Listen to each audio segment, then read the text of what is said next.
Good morning. How y'all doing? Good morning. Honey, may we speak about Miss Anita Baker Dudley? I'm gonna start lighthearted and then we're gonna go hard in the paint. Then we're gonna get a little lighthearted again, right? Honey, Anita down there in Atlanta, honey, supposed to have been giving people the best that she got, honey, and she done got her behind almost verbally assassinated because she has stood the people up. I don't understand why people keep going to see Anita Baker. I don't mean no harm, but Anita Baker has been doing this since the 80s. This is something most people don't know.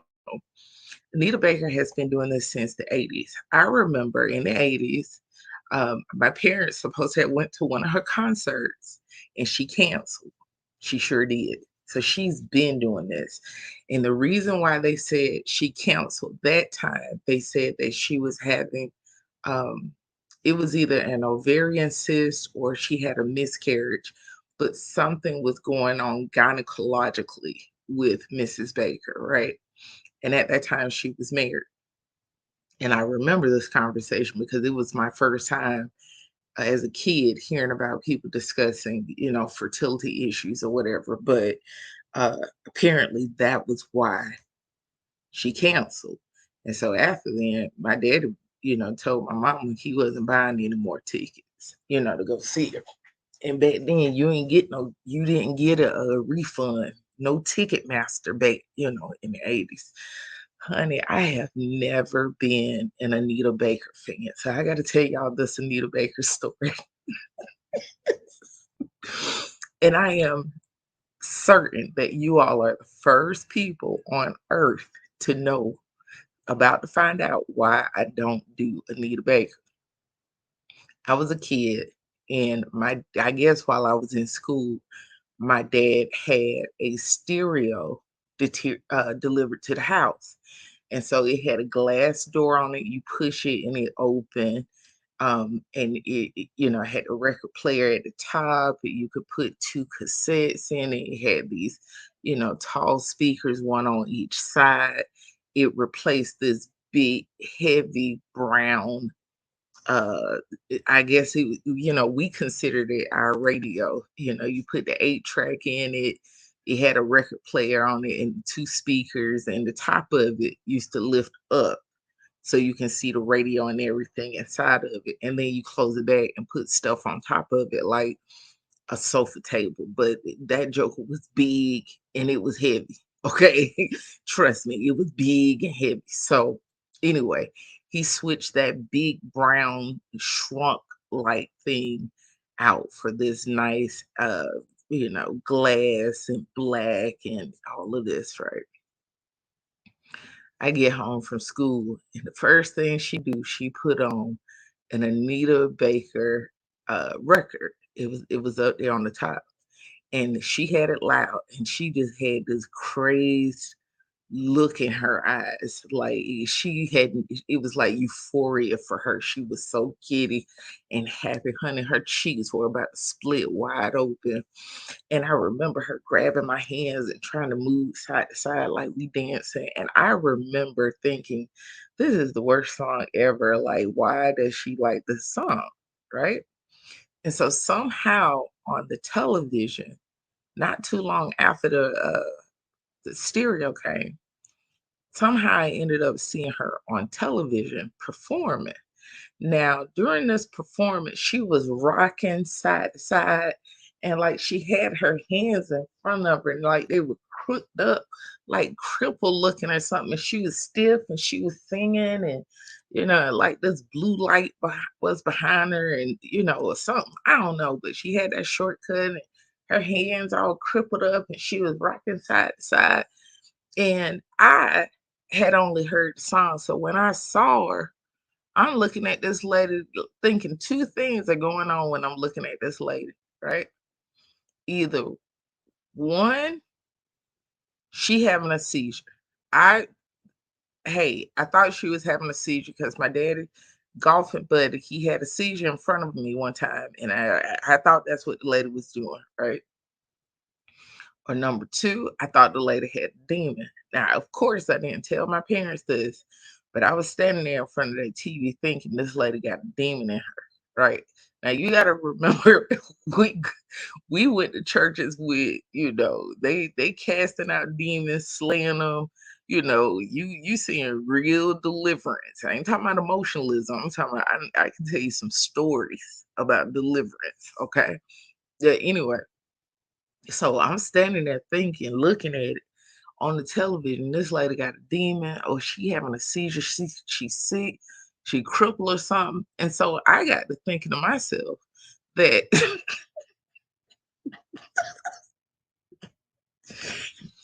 my mom must feel sorry for her.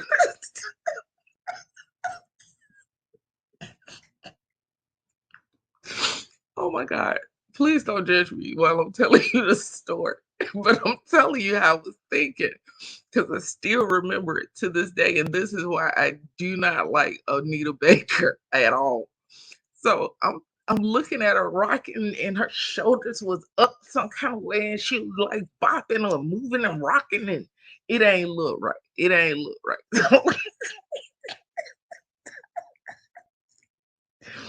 I'm thinking my mom feels sorry for this lady because she's handicapped, right? I'm like, oh, so she a handicapped singer. So mama's feeling really bad for her. So that's why she like her music.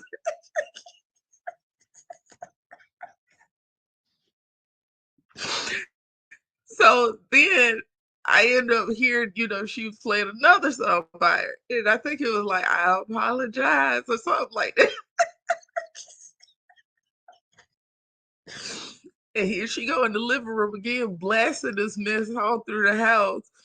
And I'm furious and I'm scared at the same time.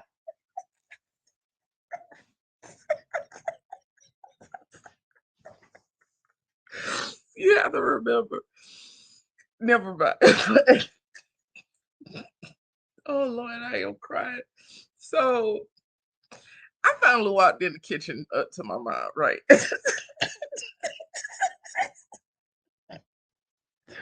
She had the bleach water going, she cleaning.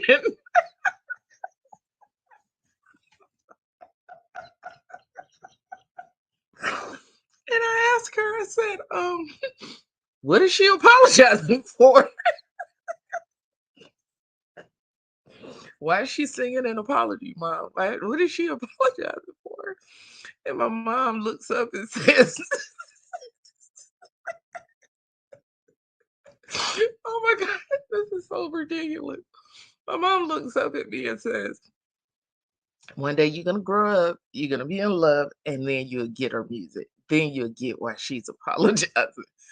I said, oh, so she apologizing to her husband?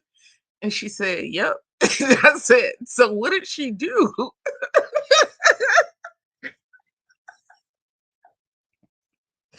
And so because she was basically trying to nicely tell me, get your blank out of my kitchen and out of my face. So she just told me, go on and play or something like that. Before I turned around, I said, when I get in love, I ain't apologizing for nothing.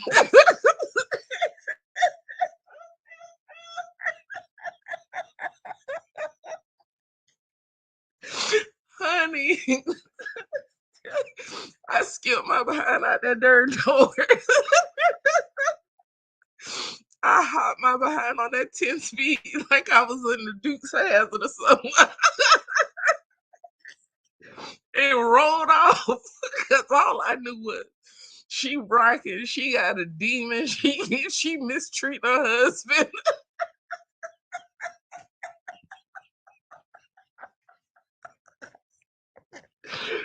So, oh my God, I'm sorry, but I had to tell y'all why I really, really don't like Anita Baker.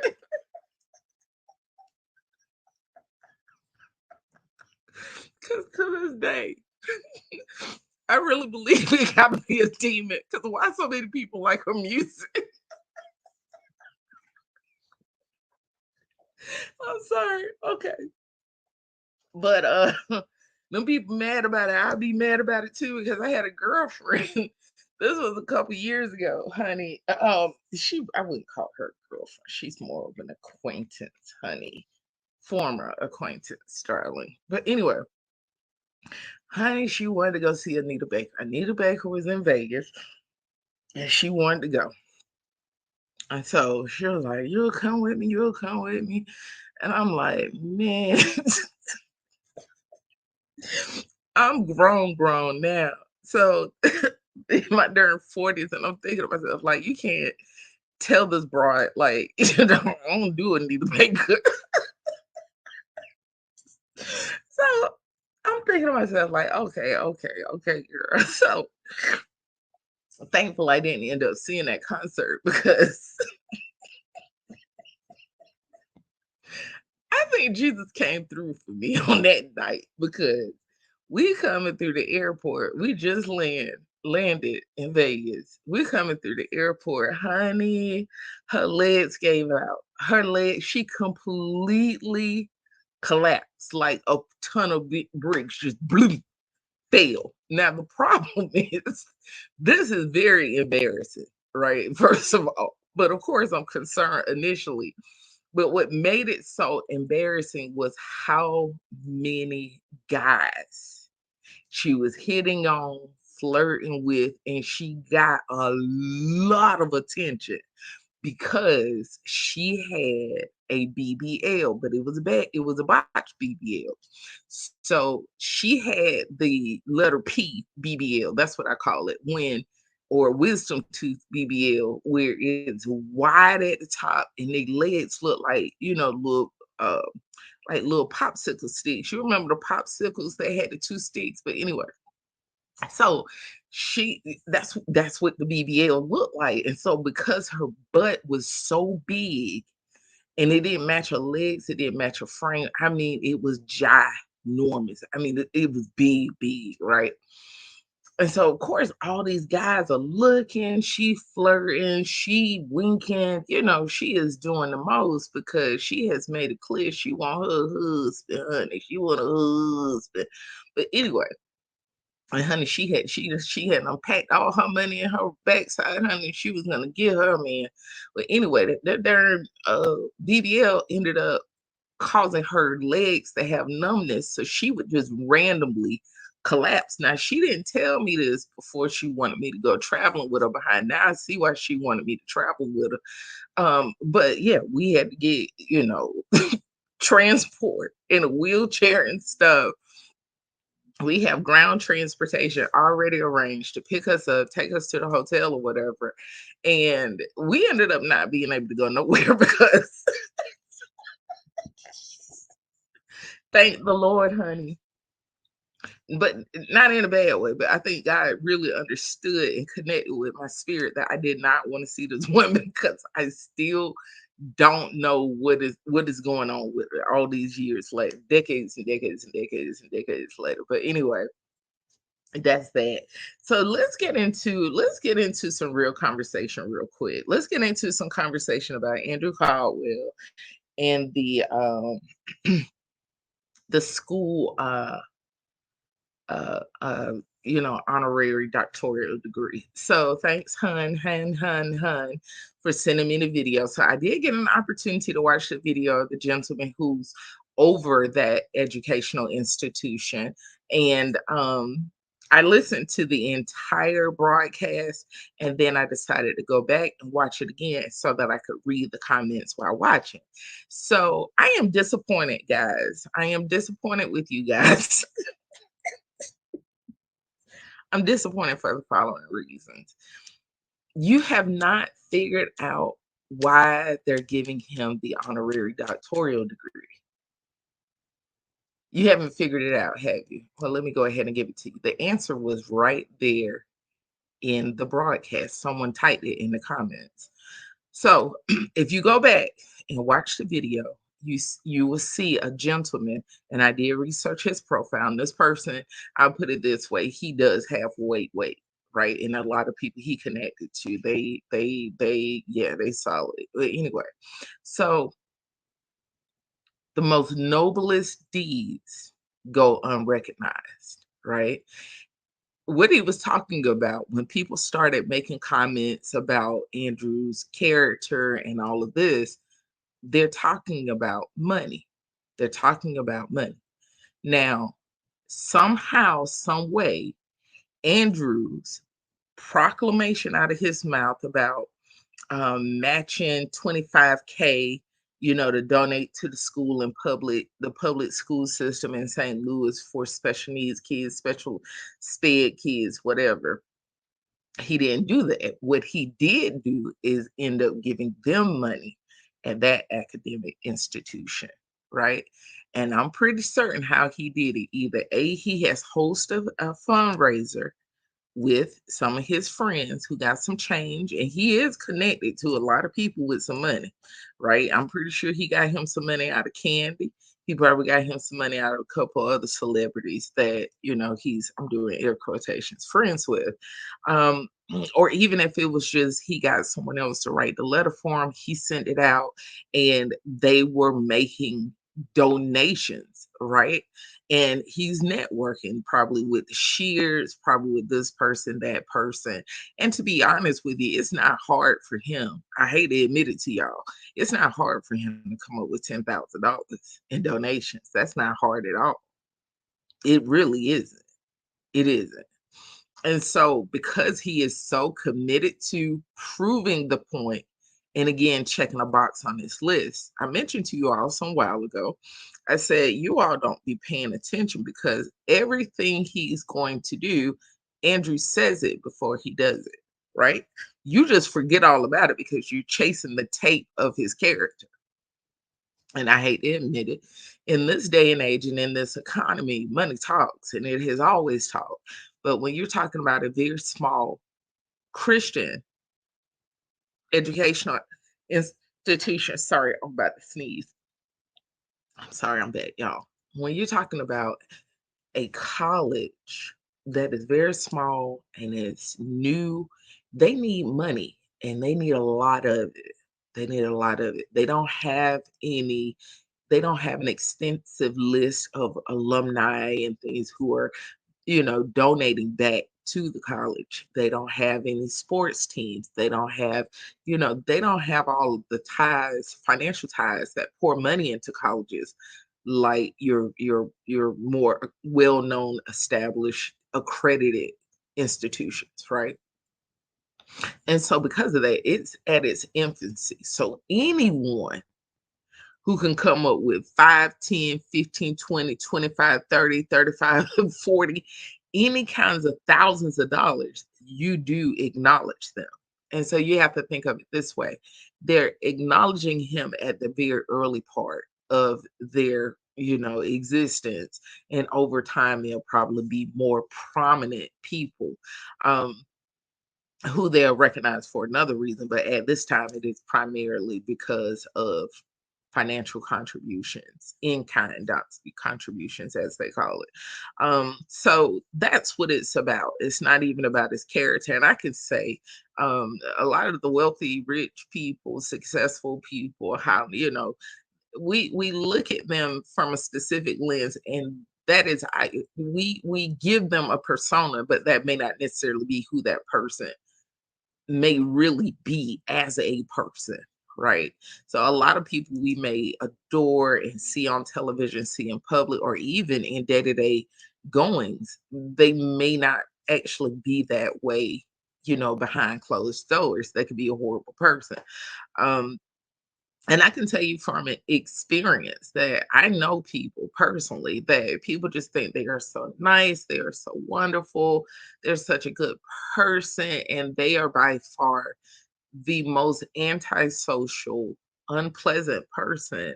Don't like people, very critical of people, nasty, and just don't like people altogether. Don't care what happened to them. You could literally drop dead in front of them and they would play like they're concerned in front of you and then come home and laugh at you. Like, I am not kidding you. I'm not kidding you. So because of that, and me knowing and understanding that reality of the human experience, I've learned that as the saying goes, two things can be true at the same time. You can be a deplorable, despicable human being, disrespectful, vile, gross, nasty, and at the same time, you drop in some real dollars and you making real connections to benefit something for a greater good. So two things can be true at the same time. So his character, even with his piss poor character and all of that, it doesn't matter. They're looking at the money. So let's talk about the money real quick. Let's talk about the connections real quick. So for the most part, um, as long as he has high visibility, he's getting the traction that he's getting. You have thousands of people who are giving him additional, media traction. I mean, social media traction. That does open opportunities for him. So it's kind of counterproductive. Thank you, Lord, for reminding me. Not only that, this is a Christian organization. If people remain on cue and kept it to the word, stuck to the word, stuck to the actual kingdom precepts itself, what we're trying to build, solidify, and fortify as believers, what we're standing for, what we're standing against, and all of these things, if people would have stayed focused and stayed in that lane, stay that trajectory, you wouldn't have this, you wouldn't have anything to complain about right now. However, taking the direction that they're taking, that doesn't stop anything for Andrew. It actually provides additional opportunities for him. So because that's not the narrative and what has the most traction, the thing that actually slow some things down and cause people to critically think, then yeah, you just like Earl Carter said, who's going to buy the preacher in the window? It's about money. And so more eyeballs mean more money. Long as people keep it superficial, long as people keep it carnal, people in the church going to dismiss you because you're coming at them from the carnal.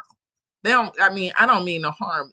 They really don't want to hear or care anything about what you have to say when it's very evident you don't care anything about what the word has to say. Everything you're doing and what you believe in and what you're trying to force the church into, it is contrary to what that word says, right?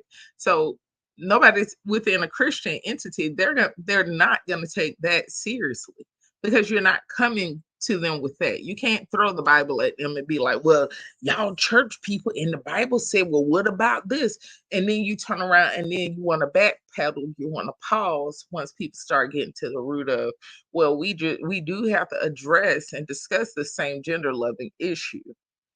We do as believers, we have to have this conversation and how we have uh, compromise when it comes to this discussion.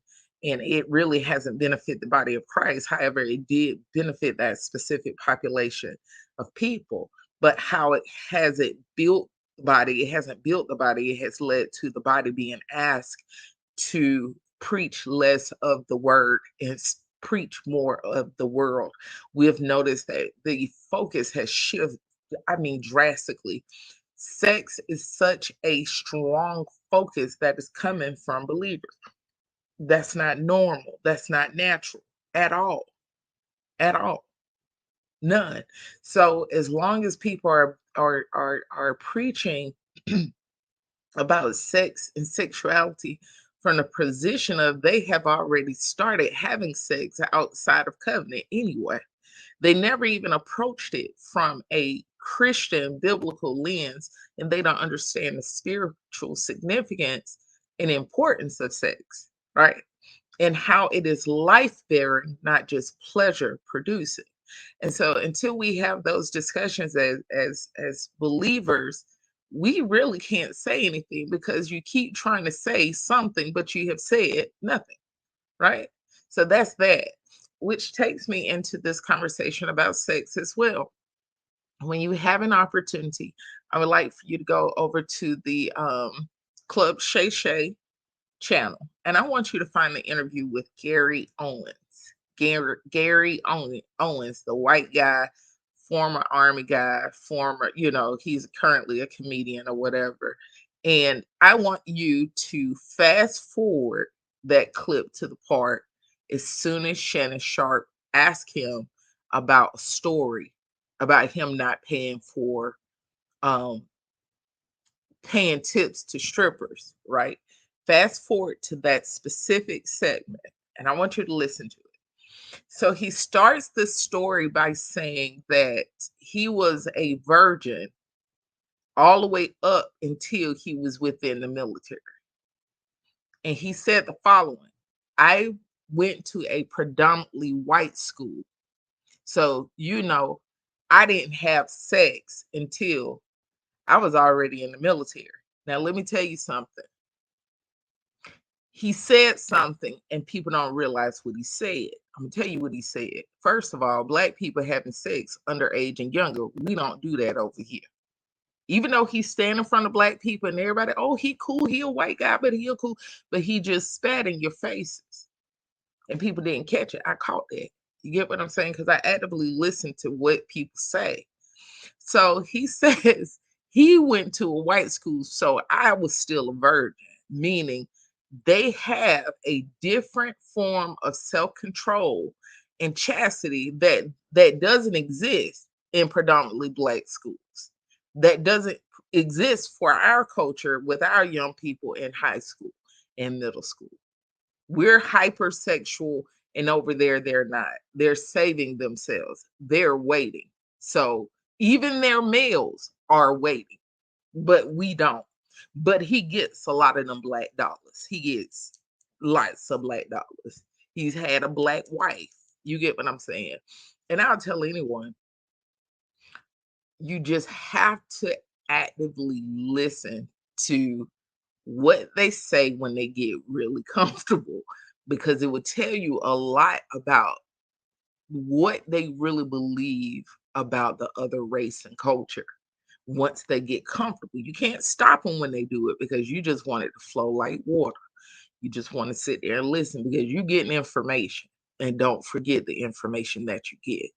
Right. So everybody's focused on the conversation he had about being estranged from his children post divorce. That's not the conversation, darling.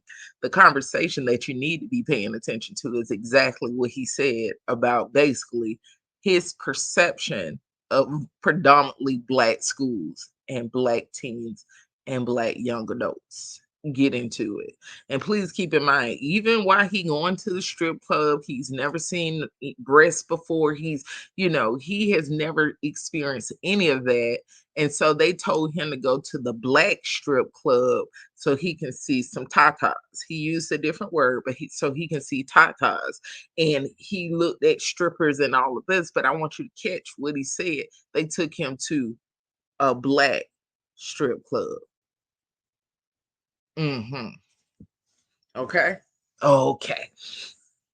Now, that's that on that. Those are my main points for today. I'm about to skedaddle. I have to. I got a hair appointment.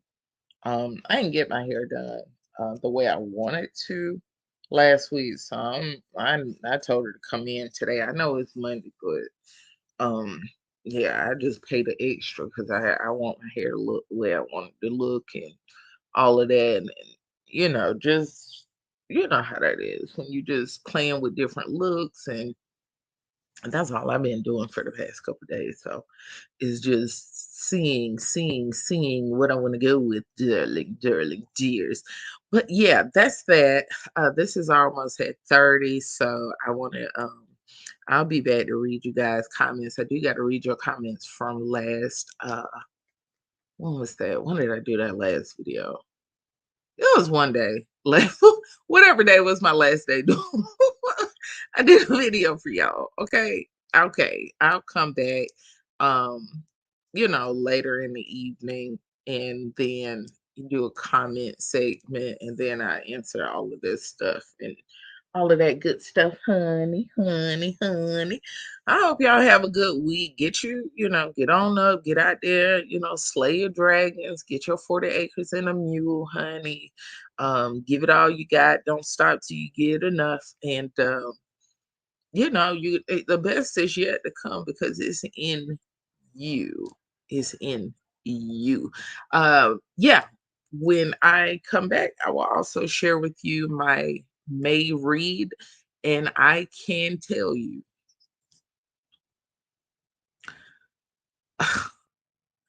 the book